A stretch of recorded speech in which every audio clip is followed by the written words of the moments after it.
proseso po niyan, kung mag-grant yung 1 peso, yung 4 pesos hihiringan po yung schedule for hearing ng board. At yan po medyo matagal na talakayan.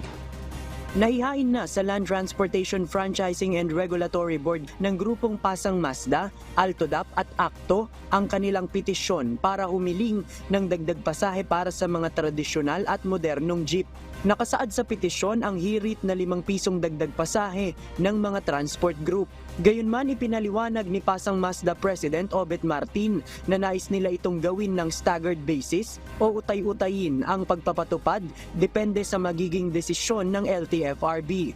Pero urgent na iniaapila ng mga transport group sa LTFRB ang pisong provisional fare at ang dagdag na pisong pasahe sa kada susunod na kilometro ng biyahe.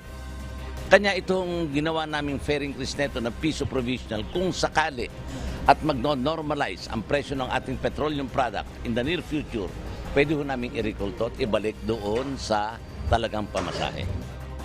Nangangamba ang presidente ng Altodap na maaaring pumalo pa ng hanggang 80 pesos ang presyo ng diesel hanggang sa buwan ng Disyembre.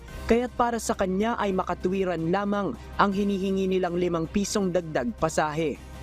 Ay nasaan din po namin, mukhang hanggang December po, mukhang ang pagkakaalam po, ewan ko lang po kung gaano katotoo to, naaabot po ng 80 pesos per liter hanggang December ang diesel. Imagine, kung aabot po tayo ng ganon, sobra na pong kawawa ang ating mga katsuperan at mga driver natin. Sa ngayon, hinihiling lamang ng mga grupo na maipatupad muna sa NCR ang fare hike at hindi pa kasama sa Central Luzon at sa Calabarzon Region. Batid umano nila na sa NCR pa lamang naaaprubahan ang wage hike ng mga manggagawa. Pero sa mga susunod na pagkakataon ay maghahain na rin sila ng fare hike petition sa Region 3 at Region 4A. Samantala, inumpisahan na rin ng LTFRB ang pagdinig sa petisyon ng 4 pang transport groups na nauna ng naghain para humiling ng 2 pisong taas pasahe. Para sa ilang commuter advocate, masyadong mabigat ang hinihinging dagdag pasahe ng mga transport group. Isa sa mga basihan namin ay magkakaroon po ito ng malaking impact sa inflation.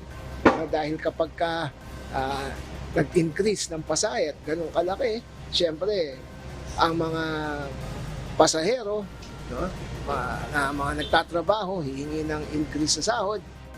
Pero para naman sa grupong National Center for Commuter Safety and Protection, makatuwiran lamang ang hirit na dagdag pasahe sa jeep.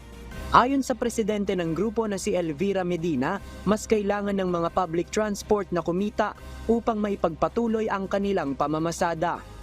Kung sila po ay hindi na talagang makalabas, mas higit kaming mahihirapan. JP Nunez, UNTV, News and Rescue. Diyos ang aming sandigan, serbisyo publiko ang aming pinahahalagahan.